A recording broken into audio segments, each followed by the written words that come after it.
चंप घेऊन जाणार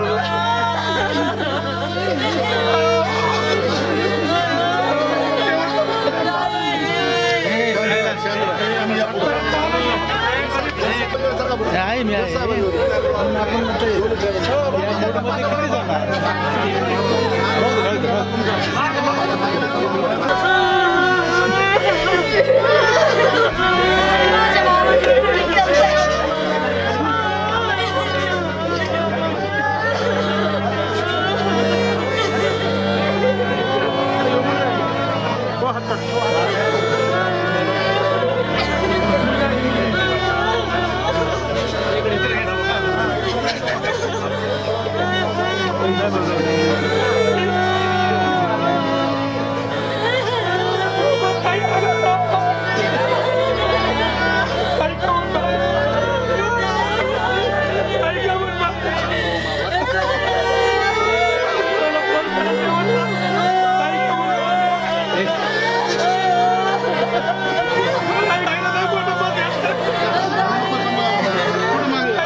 त्यांच्या परिणाम झाला नाही पाहिजे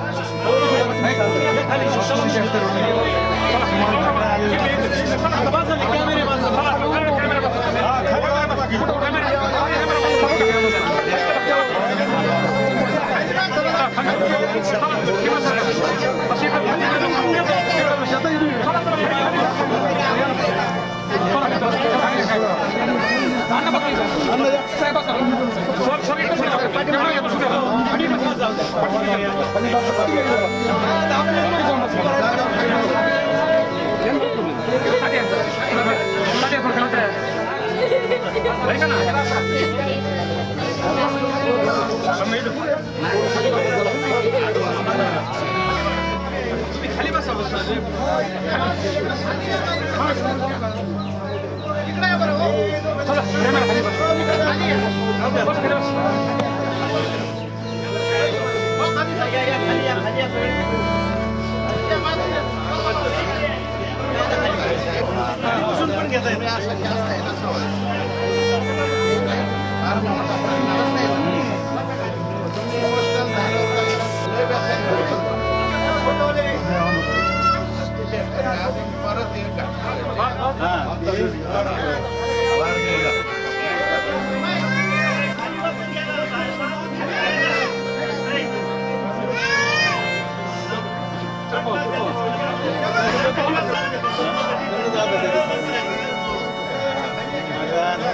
सगळं नाव जाते सर ठीक आहे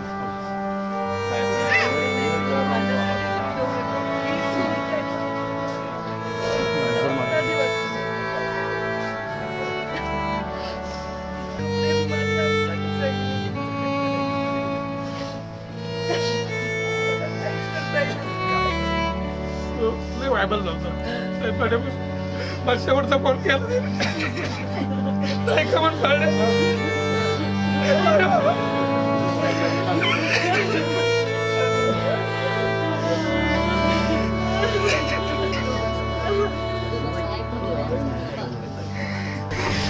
जेव्हा एवढं माझ्या मोठे पण नाही रे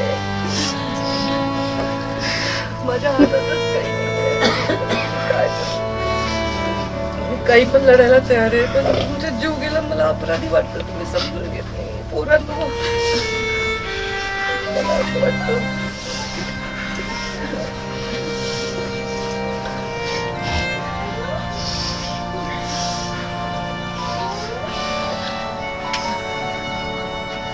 साहेब मरून गेले रे तरी तुम्ही जेवण दिला मला फार कस तरी होतं तुम्हाला माहिती आहे 2-3 दिवस येऊच शकत नव्हती माझी मनस्थिती ऐकत नाही आणि प्रत्येकाला सोडतो तुम्ही काही आमदार मंत्री आले का आम्ही झालो असं वाटतंय त्याच्यामुळं चालू आहे प्रत्येकाला वाटतंय चालूच असते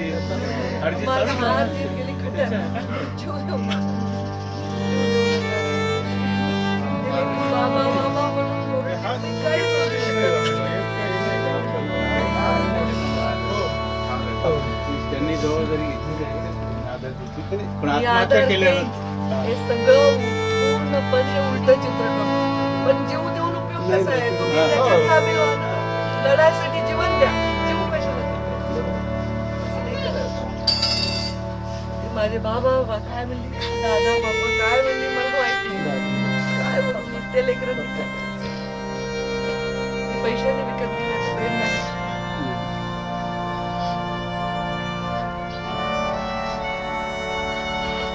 स्पॉट सुद्धा सांगितलं होतं फेसबुकची पोस्ट पाहिली तिथून पण मी धावपळ केली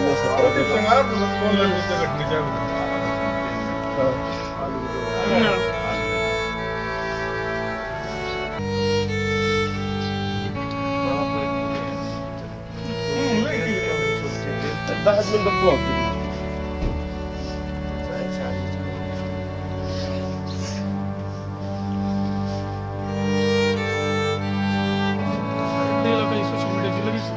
काम सोडून निघायचं लगेच निघायचं आताही जर पुण्यात आले हडपसरला याला किंवा मी आज कुठं जाणार नाही कामाला दिवसभर तिथे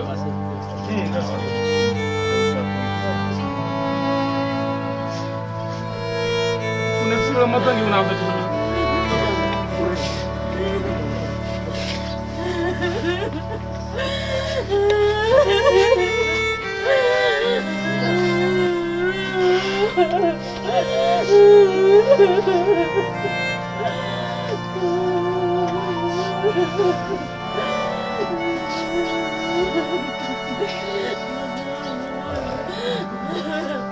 ताई तुम्ही पुण्यात आले तरी घर सोडून येत होते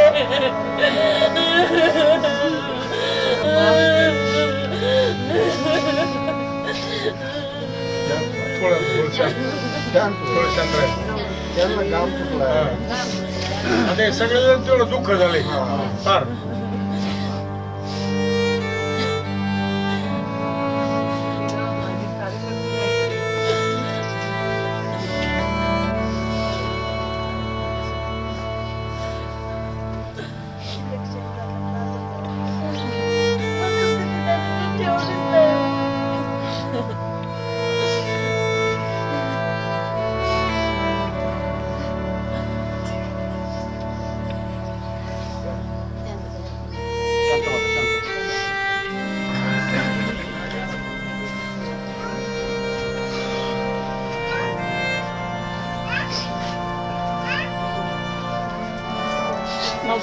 दादा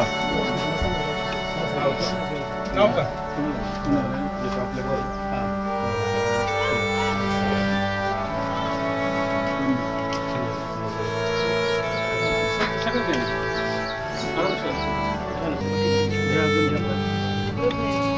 आणि हे सगळं कारस्थान जगाचे कळलं ना का तुम्हाला लोक एक एक लाखाने कळत नाही ते भरून काढायची संधी आहे माझ्याकडे पण जर लोकांनी जीव दिला तर मला असं वाटतं आपल्या पायी चुकलं आपल्या आयुष्यात लोक जीव देतील कसं जगायचं त्या बिचाऱ्यांचा जीव माझ्या एवढा जीव लावला तरी मला लावलेले मुंडे घराण्याविषयी प्रेमच वेगळे निकाला दिवशी सगळ्याचे हृदय फार हे झाले कायची काळी ओरडत राहिलो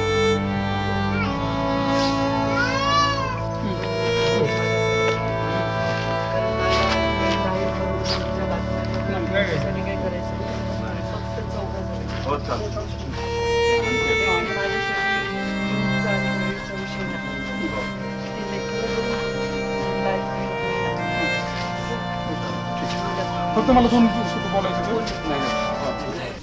पहिली आत्महत्या झाली तेव्हाही मी आवाहन केलं होतं लोकांना मुलांना असं करू नका. परत मी आवाहन केलं. मी दिल्लीमध्ये होते तेव्हा 2 दिवस या सगळ्या घटनांनी माझ्या प्रकृतीवर इतका परिणाम झाला की मला खूप अस्वस्थ होते. मी नाही शब्दात ते सांगू शकत.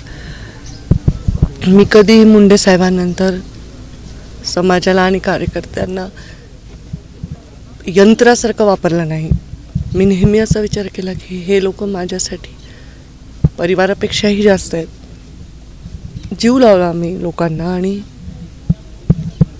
त्यांनी पण एवढा जीव लावला की माझ्या नंतर जीव पराभव झाला म्हणून जीव देत आहेत. हे मला अजिबात मान्य नाही. कदाचित मी 10 वर्ष राजकारणामध्ये मी आहे. मी कधीही स्वतःचं संतुलन बिघडू दिलं नाही. कधीही मी भूमिका अशी कमकुवत घेतली नाही. पण या भावनेमध्ये मी खूप कमकुवत झालेली आहे. कारण मला खूप अपराधी वाटते की माझ्यावर प्रेम करणाऱ्या लोकांना मी काहीच देऊ शकत नाही. राजकारण चालत राहतं. जय पराजय इंदिरा गांधींचे झाले, मुंडे साहेबांचे झाले, विलासराव देशमुखांसारख्या नेत्याचेही झाले. पण हे लोकांना एवढं जिव्हारी लागण्याचं कारण मला वाटतं आत्ताची परिस्थिती आहे. माणसाला स्वतःच्या नजरेत इतकं लहान करू नका आणि त्यांच्या जीव ज्याच्यावर आहे त्या नेत्यांनाही करू नका, अशीच माझी विनंती आहे. आत्ताच्या गेल्या 5 वर्षांच्या घटनाचा परिणाम लोकांच्या मनस्थितीवर इतका झाला की ते निराशात जात आहेत की काय असं मला वाटतं आहे. आणि मला त्याचं अपराधीपणाची भावना वाटते की इतकं प्रेम लोकांनी कोणत्या नेत्यावर करू नये की त्यांनी स्वतःचा जीव द्यावा. आजारी वयस्कर असे लोक नाहीत. हे उमेदीचे तरुण पोरं आहेत, ॲक्टिव्ह आहेत, लहान लहान लेकरं आहेत. त्यांना माझी विनंती, लोकांनी त्याला मान द्यावा अशी माझी विनंती आहे. स्वतःचा जीव देऊ नये. कारण जर तुम्हाला हिमतीने लढणारा नेता हवा आहे तर मलासुद्धा हिमतीने लढणारा कार्यकर्ता हवा आहे. नाही तर मी राजकारण सोडून देईन. अजून जर कोणी जीव दिला तर राजकारणामुळे हे होतं असं वाटेल मला. तर मी पाया पडते तुमच्या माध्यमातून, सगळ्या माध्यमांनाही सांगते की हे राजकारण नाही. पंकजा मुंडे रडल्या हे महत्त्वाचं नाही, पण का रडल्या हे महत्त्वाचं आहे. मला हे लोक नाही गमवायचे आहेत. पराभवानी विजयाने मी हालणारी नाही. पण अशा गोष्टी मला खूप हादरवून टाकतात. त्यांची मुलगी जेव्हा तिच्या वडिलांना काय आप्पा बाबा म्हणून रडत होती तेव्हा मला खूप अस्वस्थ झालं. कारण तिची वेदना मी समजू शकते आणि मी खूप त्या झेललेल्या आहेत. आणि मी तशी व्यक्त होत नाही कधी अशा बाबतीत, किंवा अश्रू माझ्या डोळ्याच्या काळाच्या बाहेर येऊ देत नाही. पण आज मी अस्वस्थ आहे आणि माझं स्वतःवरचं संतुलन बिघडेल असं माझ्यावर प्रेम करणाऱ्यांनी करू नये एवढीच विनंती आहे. प्लीज प्लीज आत्महत्या करायचं हे सत्र इथेच थांबवा. आणि जे काय तुम्हाला ते बळ येतं ना आत्महत्येसाठी, मुलांना खूप हिंमत लागते आत्महत्या करायला.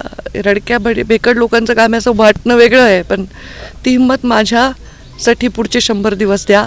हे सगळं पालटून टाकू, हे सगळं उलटून टाकू. विश्वास ठेवा.